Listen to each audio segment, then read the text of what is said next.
비싼 순서대로 얘기해 드릴게요. 성수 1지구, 4지구, 3지구, 2지구. 성수 4지구 같은 거는 건축 심의가 벌써 2번이 반려됐고요. 50층이 되는 거 맞냐? 사실 법적으로는 50층이 안 되는 게 아니거든요. 그러다 보니까 명분이 없는 거죠. 웃긴 상황인 것 같아요. 한 사람 개인의 지금 취향 때문에 이게 지금 밀리고 있다는 얘기인 거잖아요. 불행인지 다행인지 박원순 현 서울시장님의 인기가 2년 남았어요.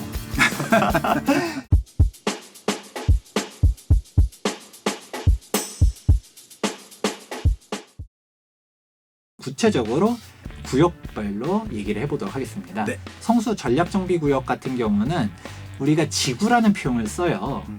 대부분 뉴타운 같은 경우는 산남 1구역, 2구역, 그렇죠. 3구역 이렇게 구역을 얘기하는데 성수 전략정비구역을 출발한 거다 보니까 얘는 그냥 지구라는 표현을 쓰고 있는데 네. 성수 1지구는 일단 사업성이 제일 좋죠. 세대수도 크고 트리마지 옆에 있고 서울수 가깝고 그 다음에 분당선 이용하기 좋고 이런 것들이 있고요. 속도도 조합 설립인가 17년 7월 달에 나고 여기가 가장 대장이었었기 때문에 그렇죠. 진행이 됐었던 데 성수 전략정비구역 하면 가장 떠오르는 데는 1지구다 네. 이렇게 보시면 됩니다. 성수 2지구 같은 경우는 기본적으로 속도가 가장 늦었었어요. 바로 2020년도 3월 6일 날짜로 조합 설립 인가가 났습니다. 엄청난 이슈인데 1지구부터 4지구까지 같은 호재거든요. 가격이 분명 못해도 5천 1억 뛸 거라고 얘기했었는데 지금 코로나 사태가 돌다 보니까 지금 오히려 이게 기회인 거죠. 2지구 조합 설립 인가 났는데도 금액이 그대로다라고 보면 이 지구를 오히려 주목해 보시면 좋을 것 같고요. 이 지구가 투자 금액이 가장 싸요. 1지구는 기본적으로 13억 정도 생각해야 되는데 2지구는 한 11억 정도 들어가거든요. 가장 비싼 1지구 옆이잖아요. 주목하면 네. 좋다 이렇게 얘기를 해드리고 하나 좀 질문이 있는데 네. 그 일단 재건축 같은 경우는 조합 설립 인가가 나한테 되면 거래가 이제 부자연스럽잖아요. 매도를 이제 10년 소유, 5년 거주해야 되는데 재개발은 어떻게 달라요? 그런 거 전혀 상관없습니다. 전매가 자유롭고요. 네. 전매가 금지되는 거는 관리처분 인가가 나면 등기 시 이때가 전매가 금지되는 거예요. 인가 이후부터. 네, 그게 사업시행 인가일 기준일이 있지만 사실 한남성수 우리 얘기한 데들은 아직 사업시행 인가가 안 나는 곳들이다 보니까 네. 전매 금지에 걸릴 데들이에요. 그러니까 관리처분 인가가 나면 그때 전매 금지가 걸리지 네. 지금은 지금은 전매가 다 자유롭다. 오케이. 이렇게 알겠습니다. 보시면 될 것 아마 같습니다. 일반인 분들께서도 헷갈리실 것 같아서 일단 네. 재건축과 재개발은 다르다는 말씀. 네.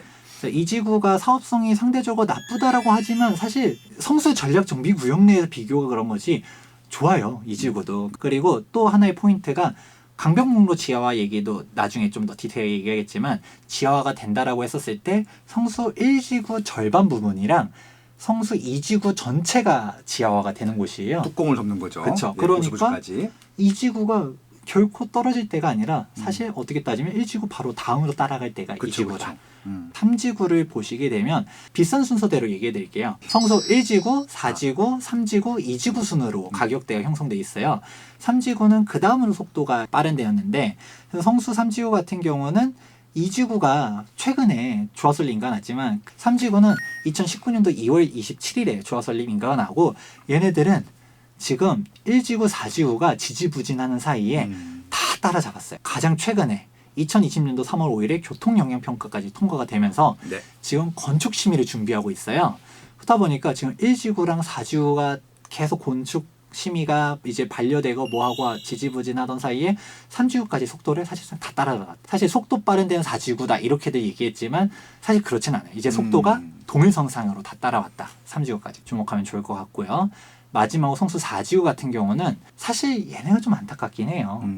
속도가 제일 빨랐었거든요. 압도적으로 빨랐었거든요. 조합 설립 시점 자체가 2016년도였어요.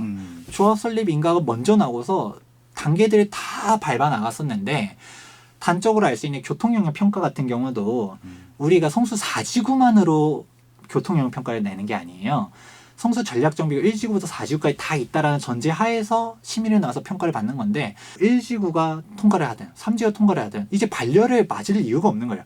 4지구에서 허가를 이미 해줬는데 이미 허가를 한번 해줬었으면 똑같은 사항이다 보니까 복사 붙여넣기 해서 넣으면 참고해가지고 이제 넣으면 특별한 결격 사유 없는 한 다 통과한 거죠.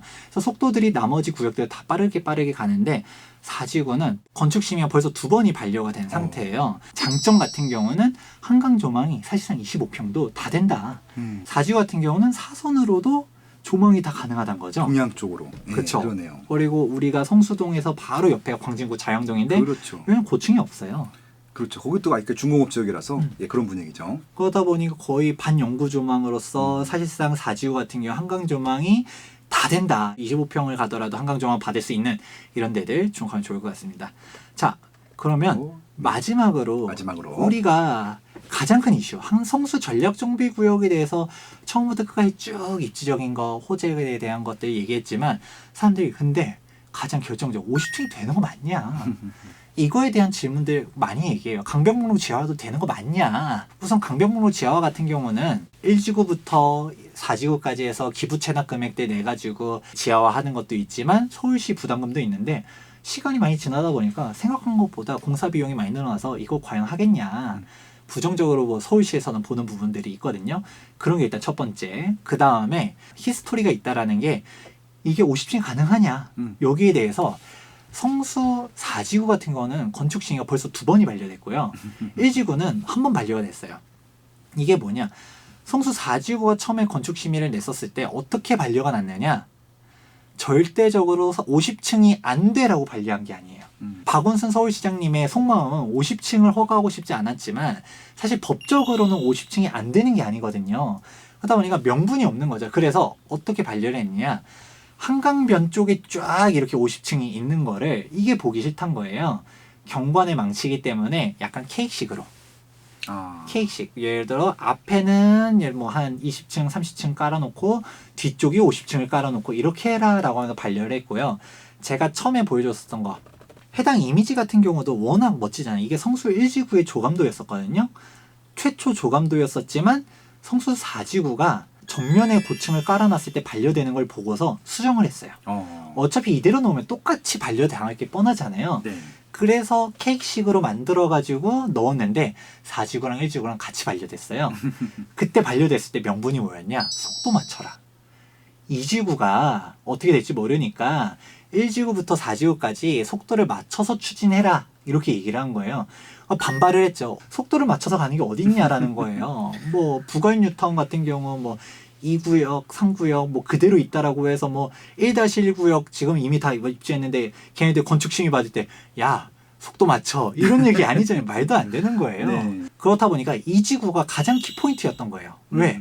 얘네가 일몰 이슈가 있었단 말이에요. 그렇죠. 조합 설립 인가가 안 나버리면 이 지구가 일몰돼 버리면 진짜 성수 전략정비구역 전체적인 큰 그림이 나가리 되는 거 아니냐. 반쪽되는 것처럼 보이죠. 중간에 딱 끊어놓으니까 뭐 그런 것도 있죠. 1지구 같은 경우는 뭐 트리마징 연결돼 있으니까 1지구는 살아남아도 2지구 중간에 그렇게 딱 이빨 빠진 것처럼 빠져버리면 3지구는 4지구는 애매해지는 거죠. 사실 얘네가 안 돼버리면 강변북로 지하화도 제가 앞서서 얘기했잖아요. 2지구 전체랑 1지구 절반 부분이 지하화된다라고. 그것도 당연히 안 될 게 뻔하고 50층에 대한 것들도 이거 안 되는 거 아니냐 이런 얘기들이 있었는데 이 지구가 설립됐잖아요. 공식적인 서울시 입장은 아니에요. 성동구청장도 민주당이고요. 이번에 또 다시 재선된 홍익표 국회의원님도 민주당이에요. 두 분의 공약이 성수 전략정비구역에 조합원들 원하는 대로 추진이 공약이에요. 애초에 성동구청장 투표할 때도 성수 전략정비구역에 대한 지원 그리고 성수 전략정비구역 주민들이 원하는 대로 추진해서 조합장님들 얘기하다 보면 구청장님 칭찬을 정말 많이 해요. 구청에 정말 많이 도와준다라고 하거든요. 그렇죠. 그런데 사실 이 건축심의가 서울시의 입김이 들어갈 수밖에 없다 보니까 박원순 서울시장님의 이제는 위중이 중요한 건데 국회의원님이랑 이제 구청장님이 박원순 서울시장님을 방문을 했어요. 그래서 기사도 떴더라고요. 35층으로 하면 연내에 통과시켜주겠다. 이제 위중을 내비친 거죠. 실질적으로 케이크식으로 하라, 뭐 속도 맞춰라 이거는 핑계지. 그냥 50층이 마음에 안 들었던 거야. 그러니까 사람들이 이거 50층 가능해? 이런 얘기들을 가장 많이 하는 거죠. 네. 박원순 서울시장님의 의견에 부합하지 않으면 이게 안 될 거 아니냐라고 하는 건데 여기서 선택지 첫 번째 50층을 유지하느냐 아니면 그럼 35층으로 가느냐라고 했었을 때 한강 르네상스가 우리가 성수동만 있었던 게 아니에요. 당장 압구정도 있었고요. 이천동도 있었고요. 뭐 합정동도 있었고 여의도도 있었고 걔네들도 다 있었는데 걔네들은 다 해제가 됐었고 근데 성수동만 남았었어요. 왜 그렇게 돼 있느냐? 그때 당시에 압구정 같은 경우는 반대를 했어요. 한강 르네상스기 뭐니 이거 별로 중요한 거 아니다. 강변북로 지하와 마찬가지로 올림픽대로 지하화가 있었었거든요. 너네들 공익사업을 그걸 왜 조합원들 돈으로 갖다가 하냐고. 이거 50층 짓는 게 이게 좋은 게 아니다. 건축비만 어마어마하게 들어갈 뿐이고 우리가 세대수가 훨씬 늘어나고 이런 게 아니잖아요. 30층을 해도 충분해. 그게 중요한 게 아니야 라고 했었지만 돌이켜서 이제 보니까 50층 했을 때의 장점들, 건폐율이라든지 한강 조망세수 늘어나는 거지 이런 것들이 나오다 보니까 지금 와서는 다시 50층 하고 싶다 막 이렇게 얘기하는 거지만 성수 같은 경우도 마찬가지. 방금 전에 절대적인 한강 조망에 대한 것들이 깎여 나가긴 하지만 사업성 자체가 안 좋아지냐? 그런 게 아니거든요. 세대수가 변동되는 게 아닌 거고 35층으로 하더라도 뭐 강변북로 지하화 무산됐다 라고 하면 기부 체납 금액 줄어들겠죠. 네. 이제 조합원들 같은 경우 어차피 좋은 동호수를 받게 되는 거기 때문에 그런 것들 혹은 상징성을 좀 잃어버린다. 뭐 50층 가면 쫙 한강변에 그런 랜드마크가 될 수 있었을 텐데 그게 아니더라도 35층만 하더라도 쫙 그렇게 한강변 쪽에 있게 되면 눈에 띌 수밖에 없는 거는 마찬가지인 거거든요. 35층으로 된다라는 거를 갖다가 전제로 했을 때 무조건 나쁜 건 아니라는 얘기를 일단 먼저 얘기해드리고요. 근데 50층으로 기대할 수가 있는 거가 불행인지 다행인지 박원순 현 서울시장님의 임기가 2년 남았어요. 이게 그냥 그거 하나예요. 아니 근데 이게 한 지자체장의 임기 이게 좀 너무 넌센스하고 좀 웃긴 상황인 것 같아요. 한 사람 개인의 지금 취향 때문에 이게 지금 밀리고 있다는 얘기인 거잖아요. 그렇게 되면은 아니면 서울시 전체 주택가의 의견인지 저도 그냥 너무 좀 가끔 가다가 박원순 시장님이 그런 모든 의사결정을 할 건가 그런 생각도 좀 들기도 하고 그래요. 저도 지금 예, 아바타가 많으셔갖고 이걸 다 이렇게 많은 부분들 신경 안 쓰실 것 같기도 한데 아무튼 좀 그렇습니다.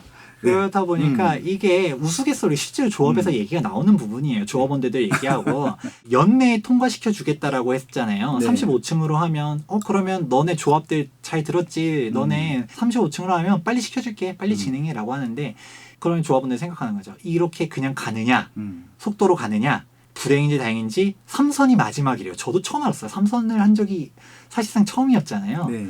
서울시장님께서 이렇게 3선을 하다 보니까 이제 더 이상은 더 하고 싶어도 못하는 거죠. 다음 서울시장이 누구가 되던 간에 보수당이다 진보당이다 이게 중요한 게 아니에요. 당장 성동구청장 같은 경우도 진보정당이지만 성수 전략정비구역 그리고 재개발대 지원 많이 하거든요. 사실상 서울시장님이 위중이 너무 강력해가지고 묶여있는 건데 아유 그래 해봤자 2년 뭐 버텨도 상징성을 만들겠다라고 하면 이제 가는 건데 이거는 조합원들의 이제 위중에 달려있는 거죠. 투표를 하든 아니면 조합 추진 장애 의견이 따르든 그런 식으로 가게 되니까 이런 것들이 포인트다. 그러다 보니까 사실 저도 궁금해요. 대놓고 50층 안 되라고 할 수 있는 명분은 없어요. 법적으로 50층 할 수가 있고 그리고 옆에도 다 초고층이 지어졌고 뒤에도 뭐 이제 공업지대다 보니까 50층 했을 때 일조권이라든 뭐 침해받을 것도 없고 케이크이든 속도 맞추라든 이런 말도 안 되는 자잘한 걸로 트집을 잡았는데 그건 또 건축심이 또 넣었을 때 뭘로 트집 잡을 거냐 그럼 그것도 맞추면 어떻게 할 것이냐 그게 좀 궁금한 상황이 바로 성수 전략정비구역입니다. 좀 제 생각에는 뭐 어차피 50층이든 35층이든 빨리 가는 게 맞는 것 같긴 해요. 성수 전략정비구역 같은 경우는 말했던 것처럼 이제 한강변 50층 초고층 단지, 뛰어난 교통환경, 네네. 성동구에 앞을 떠오를 부촌이다. 이미지가 바뀔 것까지 생각하면 성수 전략정비구역을 주목하라 이렇게 얘기를 했고요. 네. 앞서서도 얘기했었던 것 같이 얘네도 투자 수익 봤었을 때 13억 네. 투자 금액 들어가면 벌써 프리미엄이 8억이거든요. 프리미엄이 8억이라는 게 엄청 대단한 거가 그 흑석에 있는 데들도 프리미엄이 8억 9억. 동대문구 이문희경 뉴타운 이미 이주 철거하고 있는 데들도 프리미엄이 5억이에요. 초기인데도 8억이다라고 하지만 완공됐을 때 트리마제가 30억 봤었을 때 추가 부담금 솔직히 얘네같이 사업성 좋은 데는 안 나올 수도 있거든요. 근데 보수적으로 나온다고 가정해도 13억 투자해서 13억 이상 번다라는 데가 성수 전략정비구역입니다. 네. 이제 성수 전략정비구역 이제 끝났는데 한남과 성수에 대해서 얘기했잖아요. 항상 라이벌이에요. 한남과 성수 그럼 어디가 좋아요? 라고 하면 둘 다 좋아요예요. 네. 어디를 선택하는 게 좋냐라고 하면 저는 솔직하게 그렇게 얘기해요. 그냥 마음이 끌리는 대로 가라. 선호도에 따라서 가시면 돼요. 당연하겠지만 입지는 한남동이 이기죠. 그냥 이미지 자체도 한남동이 압도적이죠. 근데 사업성은 성수동이 비교가 안 돼요. 한남 뉴타운은 재개발 지역들 중에서 사업성이 나쁜데 성수 전략정비구역은 재개발 중에서 사업성이 정말 좋은데 너무 딱 양극단이 있다 보니까 사업성을 따진다. 성수 전략정비구역. 그리고 성수동은 평지, 한남동은 구릉지, 그리고 한강 조망 같은 경우도 이런 부촌 같은 데는 막 3억, 5억도 가르잖아요. 그러니까 내가 한강 조망을 무조건적으로 받고 싶어 라고 하면 성수 전략정비구역 쪽으로 가야 된다. 그리고 초고층으로도 성수 전략정비구역 50층이 아니라 35층으로 돼도 한남동은 이것도 안 돼요. 네. 개발 호재는 한남동이 압도적이죠. 성수 전략정비구역에서 얘기했지만 사실 개발 호재는 뭐 특별할 게 없잖아요. 네. 그렇게 봤을 때 한남동이 좋고 이제 배후 지역 얘기했을 때 한남은 반포가 배후지, 성수동은 압구정이 배후지다. 아, 예, 한남 뉴타운 성수 전략정비구역 정말 재밌게 잘 들었고요. 둘 다 뭐 자웅을 겨루기가 어려울 정도로 좋은 입지인 거는 분명히 확인한 것 됐고, 그다음에 또 각자 좀 장점도 있고 단점도 있다는 것도 확인했기 때문에 아마 이 방송을 듣고 합리적인 의사결정을 하지 않을까 싶고요. 어차피 이제 이 지역을 매수하든 안 하든 그 문제가 아니라 입지를 어떻게 분석하고 미래 발전 가능성이라든지 향후에 어떻게 바뀔 것인가를 재밌게 들어주시면 저는 이 방송은 만족한다고 생각하고 있습니다. 다음에 또 다른 지역 말씀 만나뵙기로 하고요. 오늘 고생 많으셨습니다. 네, 감사합니다. 예, 고맙습니다.